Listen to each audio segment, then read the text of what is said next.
నమస్తే, welcome to Leo. మనతో ఉన్నారు సీనియర్ జర్నలిస్ట్ కనకదుర్గ వడ్లమణి గారు. మేడం నమస్తే. నమస్తే అండి. 2028లో తెలంగాణ ఎన్నికలు జరగబోతున్నాయి. కానీ ఇప్పుడు 2026 ఏప్రిల్లో మాత్రమే మనం ఉన్నాం. కానీ చూస్తే హాట్గా తెలంగాణ రాజకీయాలు మనకు కనిపిస్తున్నాయి. ఓ పక్క ఏదైతే టీఆర్ఎస్ నుంచి బీఆర్ఎస్గా మారినటువంటి ఒక పార్టీ కావచ్చు, మళ్ళీ అదే బీఆర్ఎస్ మళ్ళీ టీఆర్ఎస్గా మారుస్తూ ఉంటున్నటువంటి కేటీఆర్ కావచ్చు, చాలా కాలం తర్వాత కేసీఆర్ గారు ఫామ్ హౌస్ నుంచి బయటికి రావడం కావచ్చు, బహిరంగ సభల్లో ఏదైతే ఉపన్యాసం ఏదైతే ఉందో ఆయన ఇరగొట్టడం కావచ్చు, ఇవన్నీ మనం చూస్తున్నాం. ఇది పక్కన పెడితే ఓ పక్క బీజేపీ తన ప్రయత్నాలు తను చేస్తుంది. అదేవిధంగా చూసుకుంటే కాంగ్రెస్ పూర్తిగా దూసుకుపోతుందని చెప్పుకోవాలి. ఇలాంటి సందర్భంలో కవిత మరో పార్టీ పెట్టకపోవడం కావచ్చు, అదేవిధంగా చూసుకుంటే తెలుగుదేశం పార్టీ ఆఫీస్లో నారా చంద్రబాబు నాయుడు గారి బర్త్డే ఏదైతే ఉందో జూబ్లీస్ పార్టీ ఆఫీస్లో చాలా ఘనంగా జరుగుతున్నటువంటి ఒక వేడుకలు కూడా మనం ఇటీవల చూసాం. సో మళ్ళీ టీడీపీ తెలుగుదేశం పార్టీ ఏదైతే ఉందో అది తెలంగాణలో మళ్ళీ పునర్వైభవం తెచ్చుకోబోతుందని కూడా వార్తలు వస్తే ఉంది. అంటే మళ్ళీ కూటమిగా ఏర్పడబోతుందా జనసేన బీజేపీ టీడీపీ అనేది తెలియదు, కానీ ఏదో జరుగుతుంది. సో ఇంత హాట్గా రాజకీయాలు దాదాపు 2 సంవత్సరాల ముందే మారిపోయాయంటే ఎలా చూడాలంటారు? మీరు అన్నట్టుగా ఓ పక్క విపరీతమైన ఎండలు, ఆ వేడి, ఈ రాజకీయ వేడి రెండూ కలిపి ఈసారి డబుల్ ధమాకా తెలంగాణ ప్రజలకి. అయితే ఓ పక్క జగిత్యాల సభ, మరో పక్క మేడ్చల్లో మునీరాబాద్ వేదికగా జరిగిన కాంగ్రెస్ సభ, ఈ రెండు పోటాపోటీగా నిర్వహించారు. అసలు బీఆర్ఎస్ పార్టీ అధినేత కల్వకుంట్ల చంద్రశేఖరరావు పార్టీ జీవన్ రెడ్డి కోసం పెట్టారా, లేదు సభ జీవన్ రెడ్డి కోసం పెట్టారా? ఎందుకంటే కవితే అన్నారు, సెటైర్ వేసింది ఆవిడ, 75 ఏళ్ల నవయువకుడు అంటున్నావు నువ్వు జీవన్ రెడ్డిని, మరి నేను నా పార్టీలో ఉన్న యువకులంతా ఏమైపోవాలి వాళ్ళంతా అని అడిగింది. నిజం కదా? ఇప్పుడు అసలు జీవన్ రెడ్డి కోసం ఇంత పెద్ద సభ పెట్టాలా? పైగా ఏమంటున్నాడు ఆయన, నేను ఎందుకు రాలేదు ఇంతకాలం బయటికి అంటే అధికార పార్టీ ఎలా చేస్తోందో చూడడం కోసం ఆగానన్నాడు. ఇక్కడ కేసీఆర్ ఫామ్ హౌస్లో పడుకుంటే అక్కడ జగన్మోహన్ రెడ్డి ప్యాలెస్లో పడుకుంటున్నాడు. ఇది కాదు కదా ప్రజలు ఎక్స్పెక్ట్ చేస్తున్నది. వచ్చి 4 మాటలు మాట్లాడేసి చంద్రబాబు ప్రస్తావన లేకుండా ఆయన సభ జరగదా? చంద్రబాబుని తిట్టకుండా, చంద్రబాబుని తలుచుకోకుండా అక్కడ షర్మిల చెప్పినట్టు జగన్మోహన్ రెడ్డికి తెల్లారదు, ఈయనకి ఇక్కడ సభలు నడవు. ఎందుకంటే ఆయన దగ్గర ఇంకా ఏ వస్తువు లేదు మాట్లాడటానికి. 10 ఏళ్ళు ఒక ముఖ్యమంత్రిగా పనిచేసి, అంతకుముందు 10 ఏళ్ళు ఒక ఉద్యమ నేతగా ఉన్న కేసీఆర్ మాట్లాడాల్సిన మాటలు ఏంటి, ప్రజలకి ఇవ్వాల్సిన అంటే సందేశాలు ఏంటి అనేది కేసీఆర్కి తెలియలే. అంటే హీ డిడ్ంట్ డూ ఎనీథింగ్. 10 ఏళ్ళు ఆయన ఏమీ చేయలేదా? తెలంగాణ ప్రజల కోసం ఏం చేయలేదా? మొదట 5 ఏళ్ళు సుమారుగా పాలించారు ఆయన. 2వ టర్మ్ వచ్చేసరికి ఆయన కాళేశ్వరం అనే ఒక ఏటీఎంని వాడుకున్నాడు. కుటుంబం కాళేశ్వరం మీద పడి బతికింది. ప్రజలకు ఏం చేశారు అనే దగ్గర ఒక క్వశ్చన్ మార్క్ ఉండిపోయింది. అంటే అదే కాకుండా మనం చూసుకుంటే ఏదైతే టీఆర్ఎస్ పార్టీ కావచ్చు దాన్ని బీఆర్ఎస్గా మార్చిన అప్పటి నుంచే పూర్తి స్థాయిలో అలా కాదు. ఎగ్జాక్ట్లీ మీరు చెప్పింది కరెక్ట్. ఇక్కడ ఇంకొక పాయింట్ మనం ఏం చెప్పాలంటే, తెలంగాణ ఒక వట్టిపోయిన ఆవులాగా అనుకున్నాడు ఆయన. తెలంగాణ అనే పదం తీసేసి ఎందుకు ఆయన భారత రాష్ట్ర సమితి అని పెట్టుకున్నారు. తెలంగాణ అనే పదం లేకపోతే కేసీఆర్ ఉనికే ఉంది. కేసీఆర్ ఎవరు?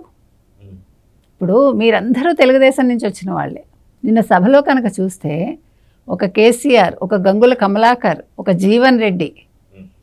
అసలు జీవన్ రెడ్డి అనే వ్యక్తి తెలంగాణని వ్యతిరేకించిన వ్యక్తి. నిన్న కవిత అదే చెప్పింది. 4 సార్లు ఆయన కాంగ్రెస్లో గెలిచి మంత్రిగా చేసి ఎన్టీ రామారావు వెన్నుపోటు పొడవడంలో నాదెండ్ల భాస్కర్ రావుతో చేతులు కలిపిన వ్యక్తి. మరి ఎట్లా మీరు దగ్గరికి తీశారు? ఎందుకు తీశారు? నిన్న చంద్రబాబు నాయుడుకి విషెస్ చెప్పటానికి లేదా ఆయన పుట్టినరోజు వేడుకలు చేయటానికే మీరు జగిత్యాల సభ నిర్వహించారా? ఇది ఒక పూర్వ విద్యార్థి సమ్మేళనంలా ఉంది అని ఏదైతే అరవింద్ వ్యాఖ్యానించారో అది నిజమని అనిపిస్తుంది. ఎందుకంటే అక్కడ ఉన్న వాళ్ళలో 10-15 మంది తెలుగుదేశం నుంచి వచ్చిన వాళ్ళే. ఇవాళ కవిత చాలా కరెక్ట్గా మాట్లాడింది. ఇవాళ ఒక బీఆర్ఎస్కి వ్యతిరేకంగా, ఒక కాంగ్రెస్కి వ్యతిరేకంగా, ఒక బీజేపీకి వ్యతిరేకంగా కొత్త రకమైన పార్టీ పెడుతున్నాను అంది. It's good. నేను అనుకోవడం తెలంగాణ జాగృతి సమితి అని పెడతారు ఆవిడ. ఎందుకంటే తెలంగాణ రాష్ట్ర సమితి అని పెట్టుకుంటే ఆల్రెడీ రిజిస్టర్ అయి ఉంది కాబట్టి బీఆర్ఎస్ వాళ్ళు అబ్జెక్షన్ చెప్పచ్చు, వాళ్ళకి ఆ అర్హత ఉంటుంది. అందుకని టీజేఎస్ అని పెడతారా. 25వ తారీఖు కదా సభ, ఆవిడ చెప్పారు. సో మొత్తం మీద ఆవిడ ఇవాళ వేసిన ప్రశ్నలన్నీ కూడా తండ్రికే సంధించింది ఆవిడ. బాపుని బాగా తిట్టింది ఆవిడ. అయితే ఇక్కడ ఇంకో విషయం ఏంటంటే మేడం, బీఆర్ఎస్ కూడా ఏదైతే టీఆర్ఎస్ని బీఆర్ఎస్ అయినటువంటి తర్వాత మీరు ఇందాక అన్నట్టుగా మొదటి విడత ఏదైతే ఉందో అది ఒక మౌనంగా జరిగిన, దాని తర్వాత రెండో విడత గెలిచిన తర్వాత మాత్రం బూతు పురాణం లంకెత్తించుకున్నారు. అందరూ కూడా దాంతోనే పూర్తి పార్టీ పతనం అయిపోయింది. ఇటు తెలంగాణలో కావచ్చు, అటు ఆంధ్రాలో కావచ్చు, అటు జగన్మోహన్ రెడ్డి గురువుని ఫాలో అయ్యాడు అక్కడ శిష్యుడు కూడా, ఇంకా ఘోరంగా అయ్యాడు. ఇప్పుడు తెలుగుదేశం పార్టీకి సంబంధించి నారా చంద్రబాబు నాయుడు గారి పుట్టినరోజు వేడుకలు చాలా ఘనంగా జరిగాయి. సో అక్కడ ఉన్నటువంటి తెలుగుదేశం పార్టీకి సంబంధించిన కార్యకర్తలు ఏదైతే ఉన్నారో చాలామంది ఇప్పుడు తెలంగాణలో కూడా మళ్ళీ పునర్వైభవం రాబోతుంది. 2028 ఎన్నికల్లో పోటీ చేయబోతుంది. మళ్ళీ సేమ్ కూటమి ఏపీలో ఎలా అయితే ఉందో తెలంగాణలో అలాగనే రాబోతుందా అనేది కొన్ని వార్తలు అయితే వస్తున్నాయి. మీరేమంటారు? ఖచ్చితంగా. అంటే మీరు అన్నట్టుగా this is the right time. కానీ ఇవాళ మీరు 28 ఎన్నికలు అన్నారు. 28 ఎన్నికలకి పునాది నిన్ననే పడింది. అటు జగిత్యాల సభ కావచ్చు, ఇటు మునీరాబాద్ సభ కావచ్చు, లేకపోతే కవిత ప్రెస్ మీట్లు కావచ్చు, రేపొద్దున ఆవిడ పెట్టబోయే పార్టీ కావచ్చు. ఈ మధ్యలో ఇక్కడ చాలామంది తెలుగుదేశం పార్టీ మళ్ళీ రావాలి, తెలుగుదేశం పార్టీ ఎందుకు రావట్లేదు, సరైన అపోజిషన్ లేదు తెలంగాణలో, సో మళ్ళీ తెలుగుదేశం వస్తే బాగుంటుంది. తెలుగుదేశంతో పాటు మీరు అన్నట్టుగా Janasena already they want to enter అయినట్టే వాళ్ళు పోయిన ఎలక్షన్స్లో వచ్చారు. కాబట్టి 1 సీటా 2 సీట్ల జీరోనా లెక్క కాదు, డబుల్ ఇంజన్ సర్కార్ కూడా రావచ్చు. డబుల్ ఇంజన్ సర్కార్ కూడా వస్తుంది. అసలు ఎంట్రీ ఇచ్చామా లేదా అన్నది ముఖ్యం. అందుకే జనసేనకి ఏం పని ఇక్కడ? పవన్ కళ్యాణ్ మాకు దిష్టి అన్నాడు, తెలంగాణని పవన్ కళ్యాణ్ ఏం అనలేదు. ఆ దిష్టి అన్న పదం ఓన్లీ కేసీఆర్కి అప్లై అవుతుంది. అది కొంచెం అర్థం చేసుకోవాలన్న. ఎందుకంటే కేసీఆర్ కోనసీమ మీద అప్పట్లో చాలా వ్యాఖ్యలు చేశాడు ఆయన. ఆ తర్వాత కోనసీమ నిజంగానే కొబ్బరికాయ మీరు వెళ్ళి చూస్తే కనుకైతే చెట్లంతా కూడా ఇదైపోయాయి నిజంగానండి. అంటే ఆయన అన్నందువల్ల కాదు ఇక్కడ మనమేమి కేసీఆర్ని తప్పు పట్టట్లే. కేసీఆర్ కోనసీమలాగా తెలంగాణను చేయాలనుకున్నారు, ఇట్స్ వెల్ అండ్ గుడ్, ఎవరిని నిందించట్లా.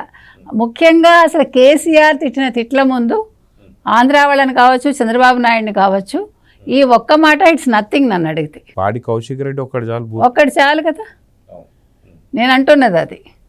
కాబట్టి ఇవాళ తెలంగాణలో నీకేం పని అని అడగడానికి ఎవరు సరిపోరు.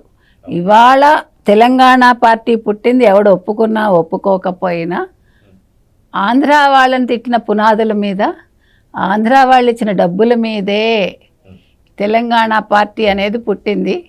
తెలంగాణ పార్టీ ఇక్కడ మనగలిగింది, అది మర్చిపోకూడదు. ఎవడు ఒప్పుకున్నా ఒప్పుకోకపోయినా ఇప్పుడు తెలంగాణ ఎవడు ఏమంటల్లా, ఇది అందరిది. తెలంగాణ అనేది ఈ గడ్డ అందరిది. తెలుగు 2 రాష్ట్రాలు అందరు తెలుగు వాళ్ళది. అక్కడికి వెళ్ళేసి అక్కడ వాళ్ళు ఇక్కడికి రావచ్చు, నో అబ్జెక్షన్. అసలు నో అబ్జెక్షన్ సర్టిఫికేట్ అక్కర్లే ఆవిడకి. ఎన్ఓసి కావాలా మనకి? మన ఏమన్నా ఫారిన్ కంట్రీలో ఉన్నామా? ఇంకా తెలుగు వాళ్ళని చెప్పుకోవటం ఎందుకు మనం? కాబట్టి ఇప్పుడు నేను అనేది ఏంటంటే ఇక్కడ తెలుగుదేశం జనసేన మీరు అన్నట్టు డబుల్ ఇంజన్ సర్కార్ వస్తే బాగుంటుందని ప్రజలు కోరుకుంటున్నారు. సో దానికి ఇప్పటి నుంచి బీజం పడి ఉండొచ్చు. సో 2028 నాటికి ఎన్నికల సమయానికి కాంగ్రెస్, టీఆర్ఎస్ అండ్ కూటమి ప్రత్యర్థులుగా నిల్చుంటారా వేచి చూడాలి. మరోపక్క కవిత. సో చూద్దామని ఖచ్చితంగా పూర్తి తెలంగాణ రాజకీయాలన్నీ కూడా పూర్తిగా వేడెక్కేసాయి. ఈ యొక్క ఎండలు ఒక పక్క మండుతుంటే మరో పక్క ఈ పార్టీలు బగబగ మండడం కూడా చూస్తూ వస్తున్నాం. సో చూద్దాం జరగబోతుంది. నమస్తే. నమస్తే. Please subscribe to Leo news for more videos.